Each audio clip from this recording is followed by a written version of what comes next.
You're watching 38IZ videos. This is Val Tapia. Today's guest is, for the first of the brand new year, 2019, we'll be speaking with none other than Joan Osborne. And those, our viewers, for the most part, are probably familiar with the album Relish from 1995 and the songs from that, One of Us, and one of my personal favorites, Saint Teresa.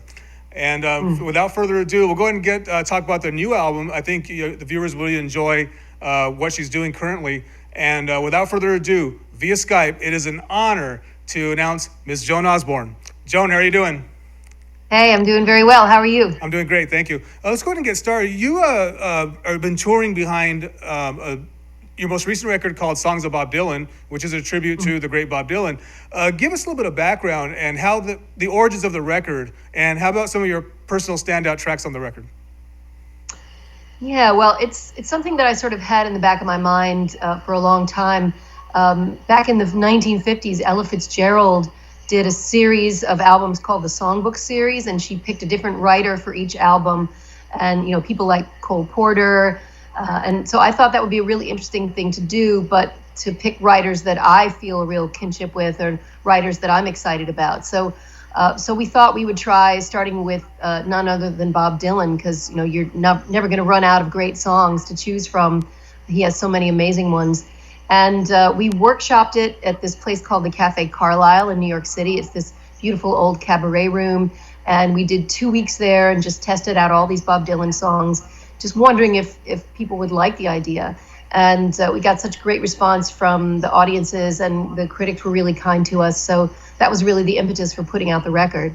As far as favorite tracks, I mean, there's so many good ones. I feel like maybe Highway 61 is one of my favorites, because we put our own particular spin on it.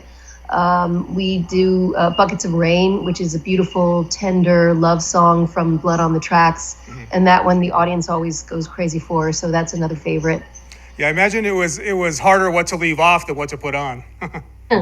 Exactly, yeah, that really was part of the challenge, was deciding which songs to do. And I felt like I wanted to make sure that we did some songs from all different eras of Dylan's career. You know, of course, people know the stuff from the 1960s and the 1970s, but he's continued to write amazing songs through the 80s, through the 90s, through the aughts. So I wanted to make sure that we included material from all these different phases of his career.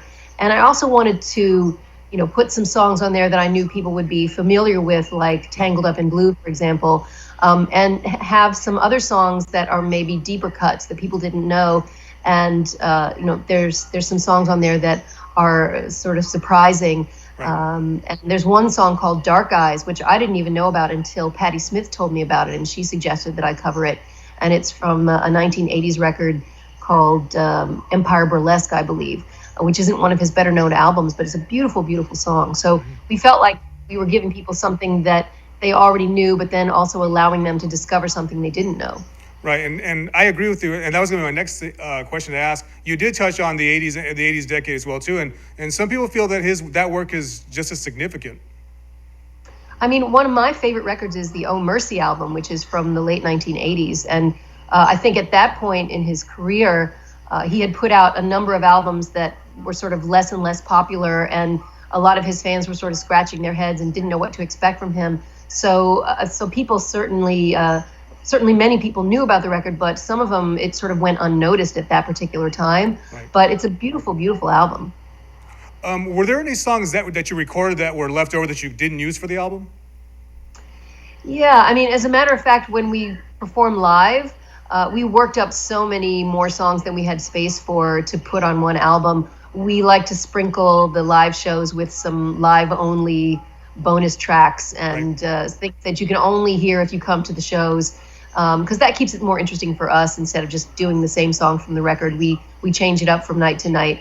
And it's nice for the fans, too, to be able to have something that you can only get when you come out to the shows. Yeah, and speaking of the current tour, how have these songs been, have you pulled them off live? How have they been going and the fan reaction? I mean, it's been going great, and we've been doing it in a number of different ways. The ensemble that we're coming to you guys with in Arizona is the same one that we did the Cafe Carlyle shows with. It's an acoustic trio, so it's very intimate, and the songs have a lot of space to breathe. and there's a lot of room for the emotion of the songs to come out.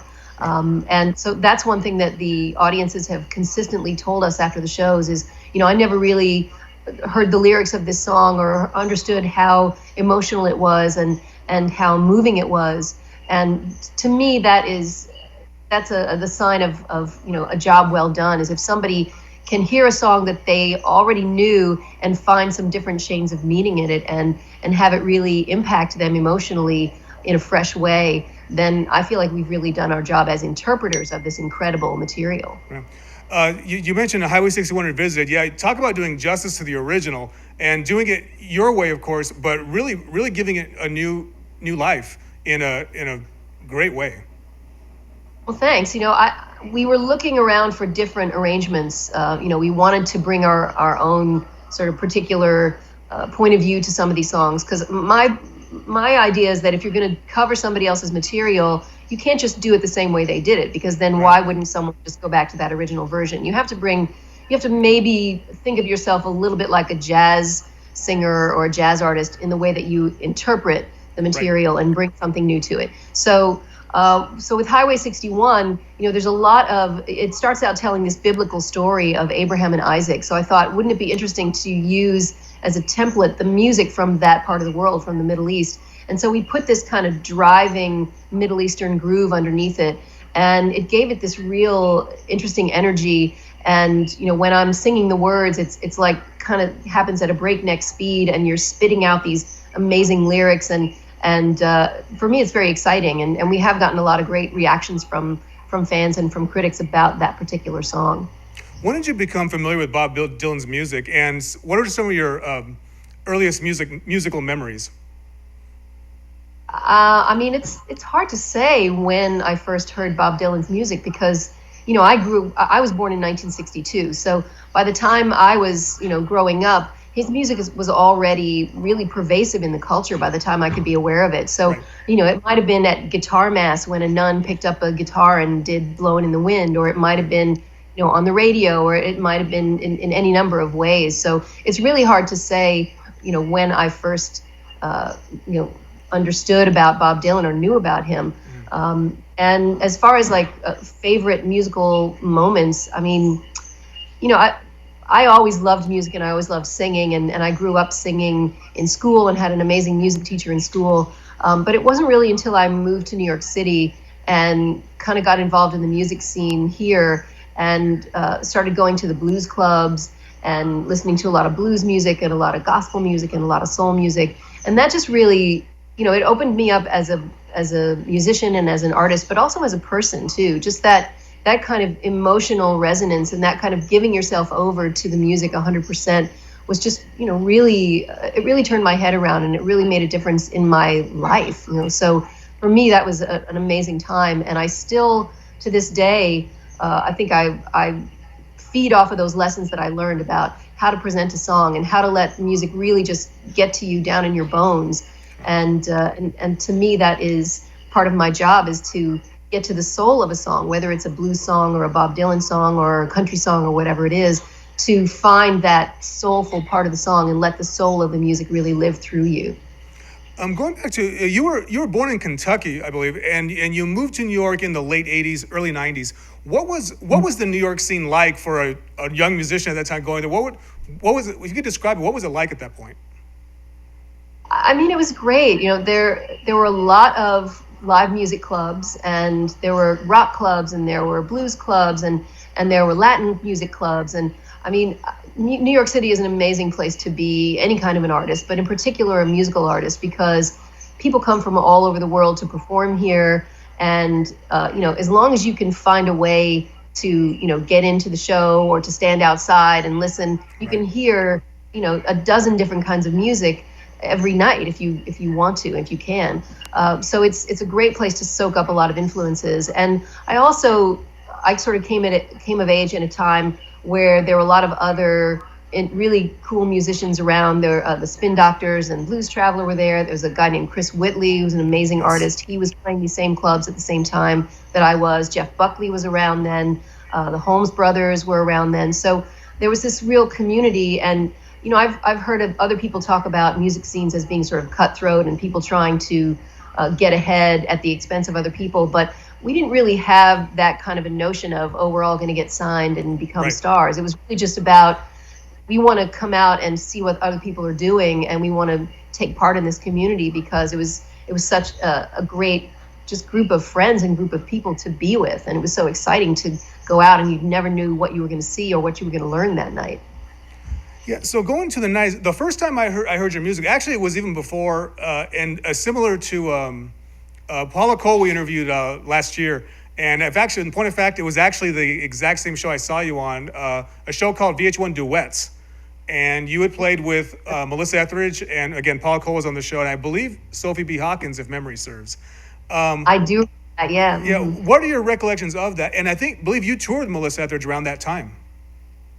Yeah, I mean, it was great to be able to work with her because she is, she's a very much like what you see is what you get kind of person as an artist.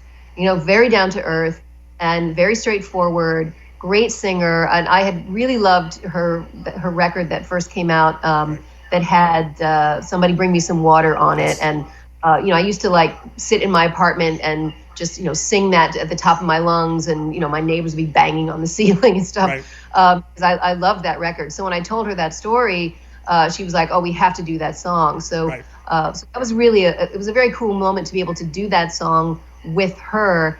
And have that kind of come full circle because I had loved her record so much, and it was great for me to have someone who was already established kind of reach down and they sort of give you this this feeling like, yeah, you're one of us as well, and we'd like to welcome you into this sort of sisterhood or community, if you will, of real artists, and it was a great feeling for her to kind of reach out and help people along who are just coming up.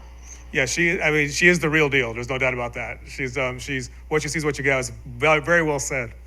I'm going to remind you, we're speaking with Joan Osborne, and Joan Osborne will be coming to town on Tuesday, February 5th at the Mesa Arts Center. Great place to see a show if you haven't seen one. This would be the perfect artist to go see there. And tickets are available at the mesaartscenter.com and at the box office, Mesa Arts Center box office. So I want to get the word out on the show, Joan, while we still can. And so to go a little further, I mean, one of the things and on that one show I was talking about duets, I remember the first song I heard was St. Teresa. What a fantastic song. A song that was co-written with Eric Bazillion. And for those who don't know, he's a member of the band called the Hooters. Were you into their music as well?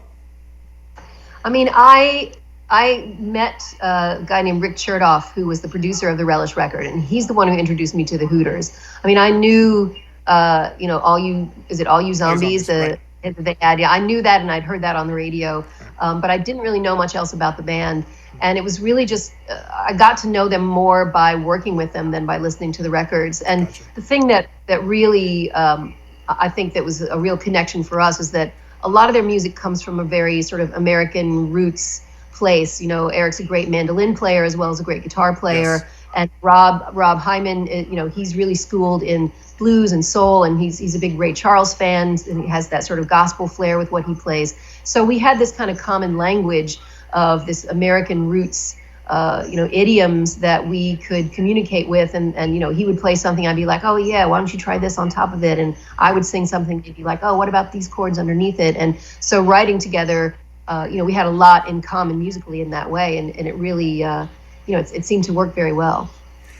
When I hear your music, God, you touch on so many genres. It's amazing, and there's room for every kind of music in your own music. And I remember seeing a film, I want to say 2002, called "Standing in the Shadows of Motown," a very cool film that you were featured in, and essentially it was highlighting the significance of the Funk Brothers.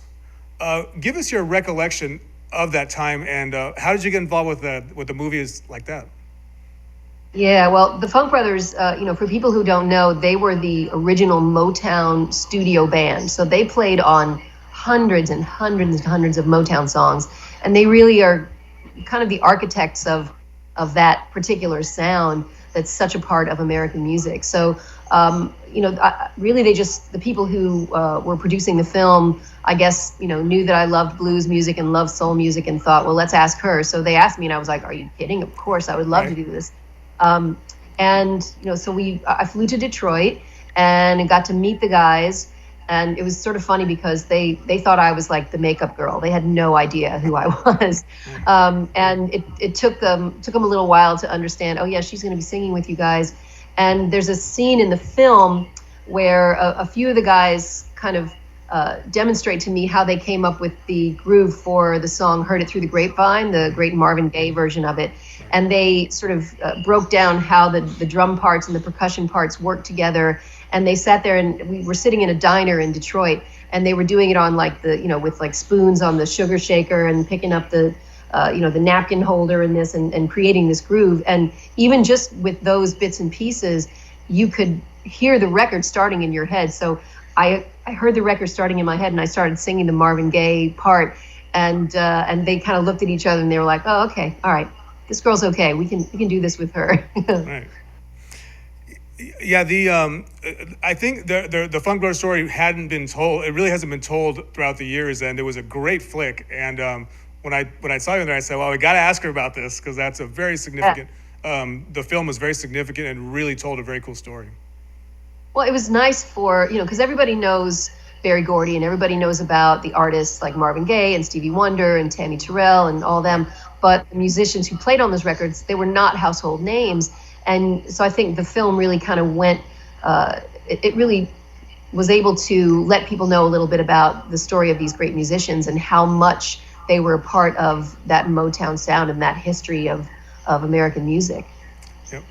And then another direction you went into, I think one of the most overlooked records to my ears was a record from, I believe, 2006 called Pretty Little Stranger. Now you were showing your country influences on this record pretty significantly. Give us a little story on that record, and how do you feel about it today? Yeah, well, it happened. I went into the studio with that record kind of after I had come off the road with working with the Dixie Chicks and with the Dead, aka the Grateful Dead, and right. One of the co-headliners on that Dead tour was Willie Nelson. So I was really steeped in a lot of this country and Appalachian music, and I had a lot of these song ideas in my head because of working with these particular artists. So I got a call from this producer in Nashville, and he said, "Do you want to come down here and make a record?" And I was like, "Yeah, I would love to. This is perfect timing." So I flew down there, and the Nashville musicians they're used to working really, really fast because they'll do 3 or 4 record sessions in a day, and cut 3 or 4 records in a day. And so I was coming from a little bit of a different place of like sitting in the studio for a long, long time and working on stuff. And I wanted to try all these different ideas of like, grooves from from the Arab countries and different textures and stuff. And these Nashville musicians were like, "Yeah, bring it on. We love all these crazy ideas." Right. And I was like, this is great to get this done really quickly because they could pick stuff up very fast and execute it very, very succinctly and very fast. So it was a kind of nice sort of meeting of the worlds. And so what are your personal favorites on that record? Oh man, that's hard to say. I do kind of love the version of the Grateful Dead song "Broke Down Palace" that we put on that record. It's a song that we've been doing live now for a while, and I really love that. But I don't know. It's hard. It's like saying, "Who's your favorite kid?" Right. Which kid do you think is the most successful? You can't really say. It's just Right. I try to put everything I can into it when I'm doing a record, and different songs are going to impact different people and different audience members differently. So, right. I like them all. So, how do you choose a set list at this point? Well, this particular show that we're doing, because the Bob Dylan record is kind of new. Right. We'll be doing a lot of the songs from that. But then we also try to reach back and do a couple of songs from the Relish album, because that's one of the fan favorites. And we've got a lot of brand new songs that we've been working on in the studio. So we might pull out a brand new song as a preview of the next record, and those are all original tunes. So it's hard to put a set together because I have so much to choose from. Right. But then you have to ultimately you got to sit down and do it. So we try to think about what the fans are interested in hearing and what we'd like to play. We want to keep things fresh for ourselves too. Right. So with that in mind, you change the set list on a regular basis, I imagine. Yeah, we do. We adjust things from night to night, and I mean the musicians are kind of they sort of have a running joke of that. I'll come up to them 5 minutes before we go on and be like, "Hey, do you remember that song from 1995?" And can you remember how to play that? And just throw stuff at them at the last minute. So Right. they they put up with a lot from me. So, to go a little further now, if you had to pick two albums that really define Joan Osborne, the artist, what would you say they are and why? Oh man. I mean, I think probably the Relish album is, you know, would be the one that the fans would pick, and I feel like there was something about working on that record that was a real experience of me discovering a lot about myself and what I could do. And I think you can hear that on the record that it's it's a moment of discovery. So I think it's exciting in that way. And I think probably the record that we put out in 2015 called Love and Hate would be the other one that I would choose because there's so much. I've learned a lot in the intervening years, and a lot of that sort of life experience and knowledge went into the songwriting and the recording of that record. So that, I guess if I had to pick two, those would be my two. And just a reminder to our viewers out there, I'm speaking with Joan Osborne, and Joan Osborne will be coming to town on Tuesday, February 5th at the Mesa Arts Center. Tickets are available at mesaartscenter.com and the Mesa Arts Center box office. It's a great place to see a concert, so I highly recommend seeing this show. And to go a little further on this, Joan, what would you say, a little fun question actually, what was your very first live show you ever attended and your first album you ever bought? Oh, okay. The first live show I ever attended that I can remember was seeing Bill Monroe. I grew up in Kentucky, and Bill Monroe came and played this big free show in this outdoor place right by the Ohio River in Louisville, Kentucky.